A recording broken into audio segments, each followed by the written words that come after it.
പത്തരമാറ്റിൽ ഇനി വരാനിരിക്കുന്ന നല്ലൊരു അടിപൊളി എപ്പിസോഡിൻ്റെ റിവ്യൂയിലേക്ക് എല്ലാവർക്കും സ്വാഗതം. ഇന്നത്തെ എപ്പിസോഡ് നല്ല കിടിലൻ ട്വിസ്റ്റ് നിറഞ്ഞ നല്ലൊരു അടിപൊളി എപ്പിസോഡ് തന്നെയാണ് കേട്ടോ. നമ്മൾ പ്രേക്ഷകരെല്ലാവരും തന്നെ കാണാൻ ആഗ്രഹിക്കുന്ന അമ്മായിയമ്മ മരുമകൾ തമ്മിലുള്ള സ്നേഹം പുറത്തു വരികയാണ്. ദേവയാനി ഇത്രയും നാളും ഉള്ളിലടക്കി പിടിച്ച സ്നേഹം ദേവയാനി പോലും അറിയാതെ നയനക്ക് മുന്നിൽ പുറത്തു വരികയാണ്. ഇനി മറ്റൊരു നിവൃത്തിയുമില്ല ദേവയാനിക്ക്. ദേവയാനി നയനക്ക് മുമ്പിൽ കീഴടങ്ങുകയാണ്. നമ്മൾ പ്രേക്ഷകർ ഏറെ നാൾ കാണാൻ ആഗ്രഹിച്ച ആ അമ്മായി അമ്മയും മരുമകളും ഒന്നായി. ഇവർ എങ്ങനെ ഒന്നായി എന്നറിയണ്ടേ? ആ ഒരു കിടിലൻ ട്വിസ്റ്റ് നിറഞ്ഞ എപ്പിസോഡാണ് കേട്ടോ പറയാൻ പോകുന്നത്. അപ്പം നമുക്ക് എപ്പിസോഡ് സ്റ്റാർട്ട് ചെയ്താലോ? ആദ്യം തന്നെ കാണിക്കുന്നത് ദേവയാനി ഓഫീസിലോട്ട് വരുന്നതാണ്, ആദർശിനെയും നയനയെയും കാണാൻ വേണ്ടിയിട്ട്. ആദ്യം ആദർശിൻ്റെ മുറിയിലേക്ക് കയറി പോകുന്നുണ്ട്. ആദർശ് ഓഫീസിൽ എന്തൊക്കെയോ നല്ല തിരക്കിലാണ് കേട്ടോ. അതേസമയം ദേവയാനി അകത്തേക്ക് കയറി വരുന്നത് കണ്ടപ്പോൾ ആദർശ് നോക്കുന്നുണ്ട്. ആഹാ, അമ്മയോ? അമ്മ എന്താ ഒരു മുന്നറിയിപ്പും ഇല്ലാതെ എന്ന് ചോദിക്കുമ്പോൾ, ഓ, എനിക്ക് എൻ്റെ മകനെ കാണാൻ വരണമെന്നുണ്ടെങ്കിൽ ഇപ്പോൾ മുന്നറിയിപ്പൊക്കെ വേണോയെന്ന് ചോദിക്കുന്നുണ്ട് കേട്ടോ ദേവയാനി. അങ്ങനെയല്ലമ്മേ, അമ്മ ഇപ്പോൾ കുറേ നാളായല്ലോ ഓഫീസിലേക്കൊക്കെ വന്നിട്ട്. അപ്പോൾ പെട്ടെന്ന് കണ്ടപ്പോൾ ചോദിച്ചതാ അമ്മേ. അതൊക്കെ അവിടെ നിൽക്കട്ടെ, നീ ഫുഡ് കഴിച്ചോ എന്ന് ചോദിക്കുമ്പോൾ, അത് പറഞ്ഞപ്പോഴാ. ഇല്ലമ്മേ, ഫുഡ് കഴിക്കണം. ഇന്ന് ഓഫീസിൽ വർക്കിൽ കുറച്ച് ബിസി ആയിപ്പോയി. 1-2 ക്ലയൻസ് വന്നിട്ടുണ്ടായിരുന്നു. അവരുടെ അടുത്ത് സംസാരിച്ച് സമയം ഒരുപാട് വൈകിപ്പോയി എന്ന് പറയുന്നുണ്ട് ആദർശ്. അപ്പോൾ അത് കേട്ട് ദേവയാനി പറയും, ആദർശ്, നീ എന്നും മരുന്ന് കഴിക്കുന്നതാ, അതുകൊണ്ട് കൃത്യസമയത്ത് ഭക്ഷണം കഴിക്കണം. ഓഫീസിലെ കാര്യങ്ങൾ തിരക്കുണ്ടെന്ന് കരുതി ഭക്ഷണം കഴിക്കാതിരിക്കരുത്. ഓഫീസിലെ കാര്യങ്ങൾ കുറച്ച് കഴിഞ്ഞിട്ടാണെങ്കിലും ചെയ്യാം. അത് അങ്ങനെ തന്നെയാണമ്മേ. ഇന്ന് ക്ലയൻസ് വെയിറ്റ് ചെയ്യായിരുന്നു എന്ന് പറയുമ്പോൾ, ഇനി ഓരോന്ന് പറഞ്ഞ് സമയം കളയാതെ ഭക്ഷണം എടുത്ത് കഴിക്കാൻ നോക്ക്. ഇതൊക്കെ പറയുന്നതും ദേവയാനി പല ഭാഗത്തും ശ്രദ്ധിക്കുന്നുണ്ട് കേട്ടോ. ആരെയാ ശ്രദ്ധിക്കുന്നത്? നയനയെയാണ് ശ്രദ്ധിക്കുന്നത്. അപ്പോൾ ആദർശ് ചോദിക്കുന്നുണ്ട്, അമ്മ ആരെയെങ്കിലും നോക്കുന്നുണ്ടോ? ഏയ്, ആരെ നോക്കാൻ? അല്ല, അമ്മ വന്നപ്പോൾ മുതൽ ആരെയോ നോക്കുന്ന പോലെ. ഓ, വേറെ ഒന്നുമല്ല. അല്ല, രാവിലെ ഒന്ന് അവിടുന്ന് വീട്ടിൽ നിന്ന് ഒരുത്തി നിൻ്റെ കൂടെ ഇറങ്ങി പോരുന്നുണ്ടല്ലോ, അവൾ എവിടെയെന്ന് നോക്കിയതാ. നയനയാണോ? നയന ക്യാബിനിൽ കാണും അമ്മേ. അല്ല, അവൾ ഇവിടെയല്ലേ ഇരിക്കുന്നതെന്ന് ചോദിക്കുന്നുണ്ട് ദേവയാനി. അല്ല അമ്മേ, ഞാനിവിടെ സെറ്റ് ചെയ്ത് കൊടുത്തതായിരുന്നു. പക്ഷേ അവൾ തന്നെയാ പറഞ്ഞത് പുറത്തിരുന്നോളാന്ന്. ഇവിടെ എ സിയുടെ ഭയങ്കര തണുപ്പാണ്. ക്ലയൻസ് ഇടയ്ക്ക് വരുന്നത് കൊണ്ട് എ സിയുടെ തണുപ്പ് കുറച്ച് വെക്കാനും പറ്റില്ല എന്ന് പറയുന്നുണ്ട് ആദർശ്. അല്ല, അവൾ നിൻ്റെ കൺമുന്നിൽ തന്നെ ഇരിക്കുന്നതാണ് നല്ലത്. അത് വേറെ ഒന്നും കൊണ്ടുമല്ല. ഇനി അവളെങ്ങാനും ക്യാബിൻ കൊടുത്തത് ഇഷ്ടപ്പെടാതെ പോയാലോ എന്ന് ചോദിക്കുമ്പോൾ, അമ്മയ്ക്കിതെന്താ പറ്റിയത്? അമ്മ ഇടയ്ക്ക് കൊച്ചു കുട്ടികളെ പോലെയാണ് സംസാരിക്കുന്നത്. ഇതുപോലത്തെ നിസ്സാര കാര്യങ്ങൾക്കൊക്കെ നയന വീട് വിട്ട് ഇറങ്ങി പോവോ? പ്രത്യേകിച്ച് ഇങ്ങോട്ടേക്ക് വരാൻ അമ്മ പെർമിഷൻ കൊടുത്തതിൽ അവൾ ഭയങ്കര ഹാപ്പിയാണ്. അവൾക്കിനി എവിടെ ജോലി കൊടുത്താലും ഒരു കുഴപ്പവുമില്ല എന്ന് പറയുന്നുണ്ട് ആദർശ്. എന്താന്ന് വെച്ചാൽ ചെയ്യേ, ഞാൻ പറയേണ്ടത് പറഞ്ഞു. അവൾ വന്നാലും നിന്നാലും പോയാലും എനിക്കൊരു കുഴപ്പവുമില്ല. ഞാൻ നിനക്ക് വേണ്ടി പറഞ്ഞെന്നേയുള്ളൂ. നിനക്കും നിൻ്റെ അച്ഛനും മുത്തശ്ശനും മുത്തശ്ശിക്കും ഒക്കെ അവളില്ലാതെ പറ്റില്ലല്ലോ. ആ സമയത്താണ് നയന അങ്ങോട്ടേക്ക് കയറി വരുന്നത്. അമ്മേ, നയന ഇതാ വരുന്നു.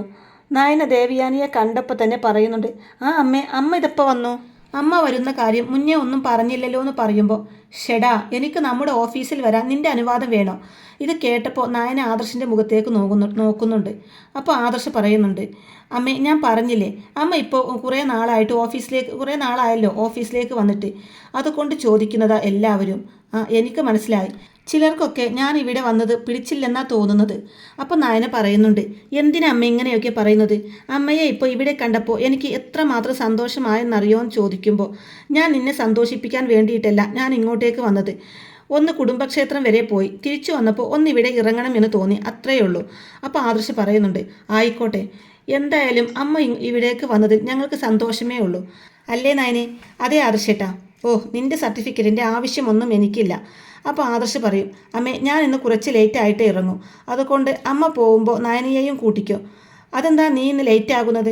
അമ്മേ, ഞാൻ പറഞ്ഞല്ലോ, ഇന്ന് കുറച്ച് ക്ലയൻസ് വരാമെന്ന് പറഞ്ഞിട്ടുണ്ട്. ഇന്ന് 2 പേര് മാത്രമേ വന്നിട്ടുള്ളൂ. ബാക്കിയുള്ളവർ വരുമ്പോഴേക്കും സമയം ഒരുപാടാകും. അത് കഴിഞ്ഞ് എനിക്കൊരാളെ കാണാനും പോവാനുണ്ട്. അതൊക്കെ കഴിഞ്ഞ് എത്തുമ്പോഴേക്കും ഞാൻ ലേറ്റ് ആകും. ശരി. അല്ല, അതിന് ഇവളെൻ്റെ കൂടെ വരുമോ എന്ന് ചോദിക്കുമ്പോൾ, അമ്മേ, എനിക്കെന്താ അമ്മയുടെ കൂടെ വരുന്നതിന് നയന ചോദിക്കുമ്പോൾ, ആരായാലും വരുന്നുണ്ടെങ്കിൽ വരാം, ഞാൻ പോവാം. അയ്യോ, അമ്മ പോവാണോ? ഞാൻ കരുതി അമ്മ കുറച്ചും കൂടെ ഇവിടെ നിൽക്കുമെന്ന്. നയന ഒന്നും കഴിച്ചില്ല അമ്മയെന്ന് ആദർശ് പറയുന്നതും ദേവയാനിക്ക് ഇത് കേൾക്കുമ്പോൾ ആകെ വിഷമാവുന്നുണ്ട് കേട്ടോ. അപ്പോൾ ദേവയാനി ചോദിക്കുന്നുണ്ട്, എന്താ നയന ഒന്നും കഴിച്ചിട്ടില്ലേ? അല്ല, സമയം 3 മണിയായില്ലേ? ഇത്രയും നേരമായിട്ട് ഒന്നും കഴിച്ചിട്ടില്ലെന്ന് പറഞ്ഞാൽ അത് പിന്നെ അമ്മേ നയന എന്നെയും കാത്തു നിൽക്കുന്നതാ. ഞാൻ ഒരുപാട് തവണ അവളോട് പറഞ്ഞതാ കഴിക്കാൻ. അതെ, അവനവൻ്റെ ആരോഗ്യം ശ്രദ്ധിച്ചാൽ അവനവന് തന്നെയാണ് നല്ലത്. സമയം 3 മണിയായിട്ടും ഒന്നും കഴിച്ചിട്ടില്ലെന്ന് പറഞ്ഞാൽ കുഴപ്പമില്ലമ്മേ, ഞാൻ വീട്ടിൽ വന്നിട്ട് എന്തെങ്കിലും കഴിച്ചോളാം. വേണ്ട, ഞാൻ കുറച്ച് നേരം കൂടെ വെയിറ്റ് ചെയ്യാം. നീ ഇവിടുന്ന് എന്തെങ്കിലും കഴിക്ക്. വേണ്ടമ്മേ, ഞാൻ വീട്ടിൽ വന്നിട്ട് കഴിച്ചോളാം. എന്നിട്ടെന്തിനാ നിന്നെ പട്ടിണി കിട്ടു എന്ന് പറഞ്ഞ് നിനക്ക് നിന്റെ വീട്ടിലോട്ട് പോവാനാണോ?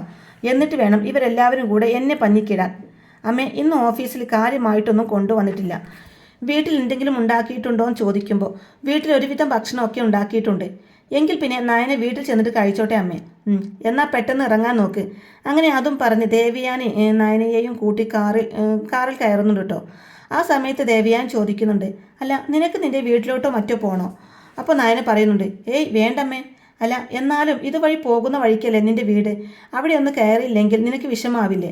ഇത് കേട്ടപ്പോൾ നയന അങ്ങനെ മനസ്സിൽ കരുതുന്നുണ്ട്, അമ്മയ്ക്കിതെന്ത് മാറ്റാം. സത്യം പറഞ്ഞാൽ അവരുടെയൊക്കെ ഇഷ്ടത്തിന് വേണ്ടിയാണ് അമ്മ ഇങ്ങനെ മാറിയതെങ്കിലും എന്തോ അമ്മക്ക് വല്ലാത്ത മാറ്റം തന്നെ ഉണ്ടായിരിക്കുന്നത്. അങ്ങനെ ആലോചിക്കുമ്പോൾ ദേവയാനി പറയുന്നുണ്ട്, അതെ, ആലോചിക്കാനുള്ള സമയമില്ല. നീ എന്താ ഇങ്ങനെ ഇരുന്ന് ആലോചിക്കുന്നത്? പോകുന്നുണ്ടെങ്കിൽ ഡ്രൈവറോട് പറ. എങ്കിൽ പിന്നെ പോവാം അമ്മേ. അപ്പോൾ ദേവയാനി പറയുന്നുണ്ട്, നയനിയുടെ വീട്ടിലോട്ട് പോവാം. ശരി മേഡം. അങ്ങനെ കാറ് പോയിക്കൊണ്ടിരിക്കുമ്പോഴാണ് ഒരു ഫ്രൂട്ട്സ് കട കണ്ടപ്പോൾ ദേവയാനി അവിടെ നിർത്താൻ പറയുന്നുണ്ട് ഡ്രൈവറോട്. അതെ, ഈ ഫ്രൂട്ട്സ് കടയുടെ മുമ്പിൽ ഒന്ന് നിർത്ത്, കുറച്ച് ഫ്രൂട്ട്സ് വാങ്ങിക്കാനാ. അപ്പോൾ നയന ചോദിക്കുന്നുണ്ട്, എന്തിനാ അമ്മേ? നീയും കൂടെ ഇറങ്ങ്. ഇതും പറഞ്ഞ് അവർ 2 പേരും ഫ്രൂട്ട്സ് കടയുടെ അടുത്തേക്ക് പോവാണ് കേട്ടോ. അപ്പോൾ നയന ചോദിക്കുന്നുണ്ട്, അമ്മേ നമ്മൾ എന്തിനാ ഇവിടെ ഇറങ്ങിയത്? എന്താ നിനക്ക് കണ്ടിട്ടൊന്നും മനസ്സിലായില്ലേ? ഇത് ഫ്രൂട്ട്സ് കടയാ. ഇവിടെ ഇറങ്ങുന്നത് ഫ്രൂട്ട്സ് വാങ്ങിക്കാനാ. ഒരു വീട്ടിലോട്ട് കയ്യും വീശി പോകുന്നത് എനിക്കിഷ്ടമല്ല. എന്നാലും അമ്മേ, അവിടേക്കൊന്നും വേണ്ടിയില്ലായിരുന്നു. അത് നീയാണോ തീരുമാനിക്കുന്നത്? ഇത് എൻ്റെ ഇഷ്ടമാണ്. എൻ്റെ ഇഷ്ടത്തിനനുസരിച്ചാണ് ഞാൻ വാങ്ങുന്നത്. നിൻ്റെ വീട്ടുകാർ വെറും കയ്യോടെ അല്ലല്ലോ അനന്തപുരിയിലേക്ക് വരുന്നത്. അവരെ കൊണ്ട് കഴിയുന്നത് അവർ കൊണ്ടുവരുന്നില്ലേ? അപ്പോൾ എന്നെ കൊണ്ട് കഴിയുന്നത് ഞാനും കൊണ്ടുപോകും. അതിന് നിനക്കെന്തെങ്കിലും കുഴപ്പമുണ്ടോ? ഏയ് ഇല്ലമ്മേ. ഇതേ സമയത്താണ് കേട്ടോ അനാമികയും അവളുടെ അച്ഛനും അമ്മയും റോഡിലൂടെ കാറിൽ പോകുന്നത്. ആ സമയത്ത് രേവതി ദേവിയാനിയെ കാണുന്നുണ്ട്.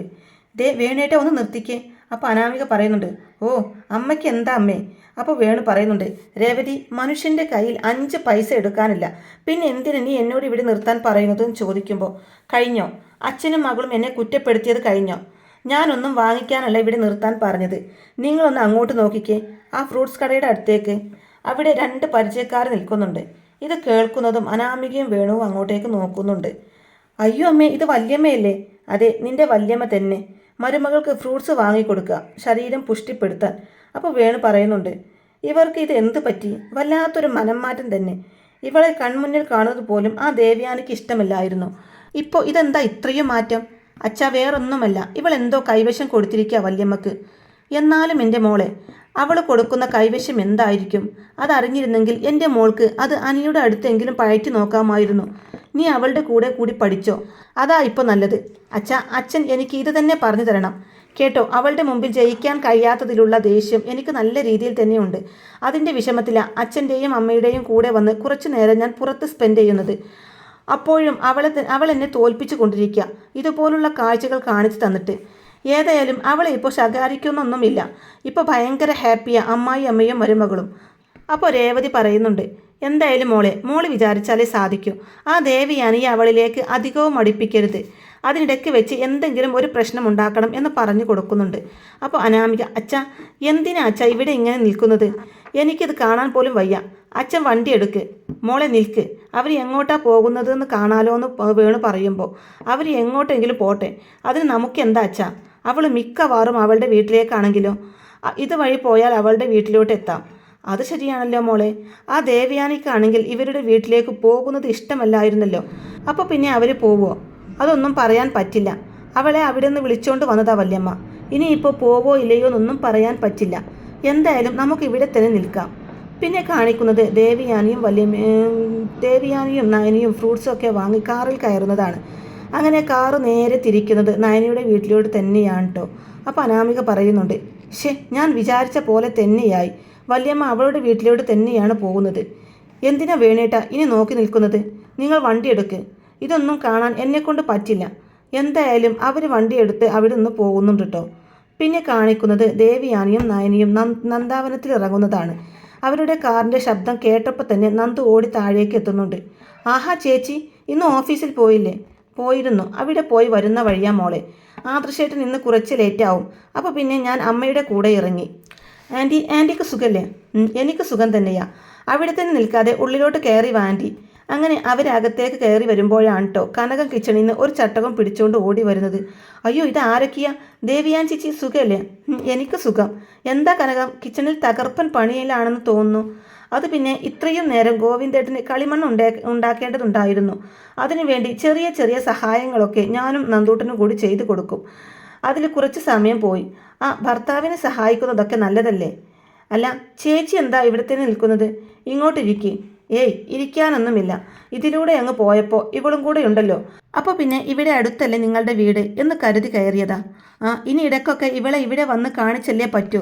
ഇല്ലെങ്കിൽ ഇവൾ ഇങ്ങോട്ട് വരണം എന്ന് പറഞ്ഞ് വാശി പിടിച്ച് ഇങ്ങോട്ട് ഓടി വന്നാലോ? പിന്നെ ബാക്കിയുള്ളവർ എന്നെ പഴി പറയും. അപ്പോൾ കനക മനസ്സിലിങ്ങനെ കരുതുന്നുണ്ട്, എല്ലാത്തിനും ഇവർക്ക് ഈ ഒരു ഡയലോഗ് തന്നെയാണല്ലോ. സത്യം പറഞ്ഞാൽ മൊത്തത്തിൽ അങ്ങ് കണക്റ്റ് ആവുന്നില്ല. എന്താ കനകം ചിന്തിക്കുന്നത്? ഏയ് ഒന്നുമില്ല. അതെ, ഞാൻ കുടിക്കാൻ എന്തെങ്കിലും എടുക്കാം, നിങ്ങളിരിക്കെ. ഒന്നും വേണ്ട കനകെ, പെട്ടെന്ന് അങ്ങോട്ട് എത്തണം. ഇവിടെ വന്ന് ഒരു ഗ്ലാസ് വെള്ളം കുടിച്ചില്ലെന്ന് പറഞ്ഞാൽ അതിൻ്റെ ഒന്നും ആവശ്യമില്ല. ഇനി വെള്ളം കുടിക്കാൻ പിന്നെ ഒരു ദിവസം വരാലോ. ഇനിയിപ്പോൾ പഴയ പോലെയല്ലല്ലോ, മൂർച്ചപ്പെടുത്തിയില്ലേ ഈ ബന്ധം. അതുകൊണ്ട് ഇവിടെ വരാതിരിക്കാൻ പറ്റില്ല, ഇടയ്ക്ക് വരണ്ട്. എന്തായാലും സമയം കളയുന്നില്ല, ഞങ്ങൾ ഇറങ്ങുക. നിങ്ങളും ഇടയ്ക്ക് അങ്ങോട്ടേക്ക് വാ. എന്തായാലും ദേവയാനിയുടെ സംസാരം നന്ദുവിനും കനകക്കൊക്കെ ഒരുപാട് ഇഷ്ടമാവുന്നുണ്ട് കേട്ടോ. പണ്ട് ഇതിലും മോശമായിട്ടായിരുന്നല്ലോ ദേവയാനി സംസാരിച്ചിരുന്നത്. അപ്പോൾ ദേവയാനി പറയുന്നുണ്ട്, ഒരു കാര്യം മറന്നു. നന്ദു, എന്തായി നിൻ്റെ ബാക്കി കാര്യങ്ങളൊക്കെ? ഇപ്പോൾ ടെസ്റ്റ് എഴുതി പാസ്സായിരിക്കുവാണല്ലോ, ഇനി അവർ വിളിക്കാമെന്ന് പറഞ്ഞിട്ടുണ്ട്. എന്തായാലും നീ തിരഞ്ഞെടുത്ത പ്രൊഫഷൻ കൊള്ളാം. ഇനിയിപ്പോൾ നമുക്കും ഒരു പോലീസുകാരിയെ കിട്ടിയല്ലോ. ഇതും പറഞ്ഞ് അവർ തമ്മിൽ ചിരിക്കുന്നുണ്ട് കേട്ടോ. അപ്പോൾ ദേവയാനി പറയുന്നുണ്ട്, നയനെ, നിനക്ക് ഇവിടെ നിൽക്കണോ? വൈകിട്ട് വരണമെങ്കിൽ ആദർശിൻ്റെ കൂടെ വരാം. ഏയ് അത് വേണ്ടമ്മേ, ഞാൻ ഇങ്ങോട്ട് 2 ദിവസം മുമ്പേ വന്നതേ ഉള്ളൂ.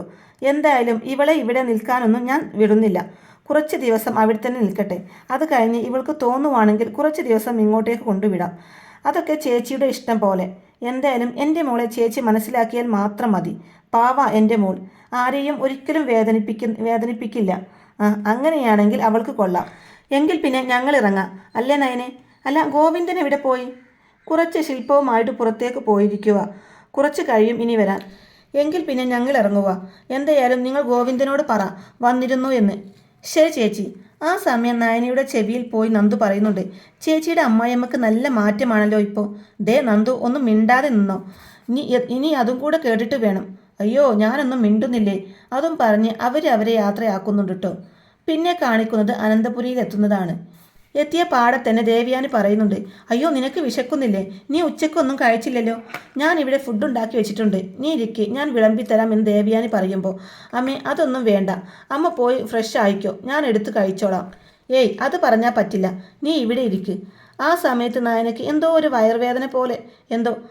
അയ്യോ, ഇത് കേട്ടപ്പോൾ ദേവയാനിക്ക് ആകെ പേടിയാവുകയാണ് കേട്ടോ. ദേവയാനി പറയുന്നുണ്ട്, എന്ത് പറ്റി നയനെ? അമ്മേ എന്തോ എനിക്ക് വല്ലാതെ വയറ് വേദനിക്കുന്ന പോലെ. അങ്ങനെ ദേവയാനി ചെയർ വലിച്ചിട്ട് കൊടുത്തുകൊണ്ട് പറയുന്നുണ്ട്, മോളെ നീ ഇവിടെ ഇരിക്കുക, ഭക്ഷണം കഴിക്കാത്തത് കൊണ്ടായിരിക്കും. സമയത്തിന് ഭക്ഷണം കഴിക്കണമെന്ന് ഞാൻ എത്ര തവണ പറഞ്ഞിട്ടുള്ളതാ. എന്തിനാ മോളെ നീ ഇങ്ങനെ കഴിക്കാതിരിക്കുന്നത്? ഇതും പറഞ്ഞ് ദേവയാനിയുടെ കണ്ണുനീരൊക്കെ വരുന്നുണ്ട് കേട്ടോ. ഇതൊക്കെ നയന നന്നായിട്ട് ശ്രദ്ധിക്കുന്നുണ്ട്. ശരിക്കും പറഞ്ഞാൽ നയന ഇത് ആക്ട് ചെയ്യുന്നത് തന്നെയാണ്. നയനയ്ക്ക് എന്തൊക്കെയോ സംശയങ്ങളുണ്ട്. ദേവയാനിക്ക് നയനയോട് ഉള്ളറിഞ്ഞുള്ള സ്നേഹമുണ്ട് എന്നുള്ളത്. അതൊന്ന് പരീക്ഷിക്കാൻ വേണ്ടിയിട്ടാണ് നയന ഈ ഉടായിപ്പൊക്കെ ഇറക്കുന്നത്. സകല ഉടായിപ്പുകളും പയറ്റി നോക്കുന്നുണ്ട് നയന. എന്തായിന്ന് അറിയില്ല അമ്മേ. അയ്യോ എനിക്ക് ഇവിടെയാണ് വേദന അമ്മേ. ഇത് കേട്ടപ്പോൾ ദേവയാനി മനസ്സിൽ കരുതുന്നുണ്ട്, ഇത് ഓപ്പറേഷൻ ചെയ്ത ഭാഗമല്ലേ, ഇതെന്താ ഇപ്പോൾ ഇവിടെ വേദന? മോളെ, എന്നാൽ നമുക്ക് ഡോക്ടറെ അടുത്ത് പോവാം. ഏയ് അതിൻ്റെ ആവശ്യമുണ്ടെന്ന് തോന്നുന്നില്ല അമ്മേ, നന്നായിട്ട് വിശക്കുന്നുണ്ട്, എന്തെങ്കിലും കഴിക്കാം ആദ്യം. എന്തായാലും ദേവയാനി ഓടിപ്പോയിട്ട് ഭക്ഷണമൊക്കെ എടുത്ത് വെക്കുന്നുണ്ട് കേട്ടോ ടേബിളിൽ. എന്നിട്ട് നയനക്ക് പെട്ടെന്ന് തന്നെ വിളമ്പി കൊടുക്കുന്നുണ്ട്.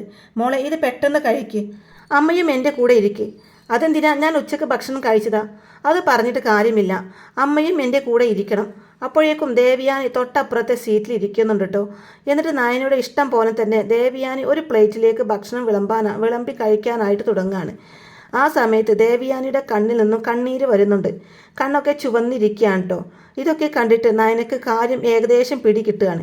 എന്തായാലും നയന മനസ്സിൽ കരുതുന്നുണ്ട്, ഞാനിപ്പോൾ ഭക്ഷണം കഴിക്കുന്നതിൽ നിന്ന് ഒരു ഉരുള എടുത്ത് അമ്മക്ക് കൊടുത്താലോ? അങ്ങനെ കൊടുത്താൽ അമ്മ അത് കഴിച്ചാൽ അമ്മക്ക് എന്നോട് സ്നേഹമുണ്ടെന്ന അർത്ഥം. അപ്പം മനസ്സിലാക്കാം അമ്മ സത്യങ്ങളെല്ലാം അറിഞ്ഞിട്ടുണ്ട് എന്നുള്ളത്. അങ്ങനെ നയന ദേവയാനിക്ക് ഒരു ഉരുള എടുത്ത് നീട്ടുന്നുണ്ട്. അമ്മ ഇത് കഴിക്ക് മോളെ, ഇപ്പോൾ മോൾക്കല്ലേ വിശക്കുന്നത്, മോൾ ആദ്യം കഴിക്ക്. അത് പറഞ്ഞാൽ പറ്റില്ല, അമ്മക്ക് എന്നോട് സ്നേഹമുണ്ടെങ്കിൽ ഇത് കഴിക്കണം. എന്തായാലും ദേവയാനി ആ സഹതാപത്തിൻ്റെ പറച്ചിലിൻ്റെ മുന്നിൽ വീണു പോവുകയാണ് കേട്ടോ. ദേവയാനി സങ്കടപ്പെട്ടുകൊണ്ട് വാ തുറന്നു കൊടുക്കുന്നുണ്ട് നയനക്ക്. അങ്ങനെ അവരറിയാതെ പരസ്പരം ഷെയർ ചെയ്ത് പോവാണ്. ദേവയാനിയുടെ പ്ലേറ്റിൽ നിന്ന് എടുത്തിട്ട് നയനക്കും ഭക്ഷണം വാരി കൊടുക്കുന്നുണ്ട്. അങ്ങനെ അമ്മായി അമ്മയും മരുമകളും സത്യം പറഞ്ഞാൽ ഒന്നിച്ചു. എന്നാൽ ഇതൊക്കെ കണ്ടിട്ട് മറ്റാരുമല്ല കേട്ടോ, ആ അനാമിക തന്നെയാണ് പിന്നിൽ നിൽക്കുന്നത്. ആകെ ദേഷ്യം പിടിച്ച് ഒരു പിശാചിൻ്റെ രൂപത്തിലാണ് കേട്ടോ അനാമിക നിൽക്കുന്നത്. എന്തും ചെയ്യാൻ മടിയില്ലാത്തതുപോലെ അനാമികക്ക് ആകെ ദേഷ്യം പിടിച്ച് നിൽക്കുകയാണ്. ഇനി എന്തായാലും നല്ല കിടിലൻ ട്വിസ്റ്റുകൾ നിറഞ്ഞ എപ്പിസോഡുകൾ തന്നെയാണ് കേട്ടോ ഇനി വരാനിരിക്കുന്നത്. അപ്പോൾ ഈ റിവ്യൂ ഇഷ്ടമായിട്ടുണ്ടെന്നുണ്ടെങ്കിൽ വീഡിയോ ലൈക്ക് ചെയ്യാനും ചാനൽ കൂടി ഒന്ന് സബ്സ്ക്രൈബ് ചെയ്ത് സപ്പോർട്ട് ചെയ്യാനും മറക്കല്ലേ ഫ്രണ്ട്സ്. താങ്ക്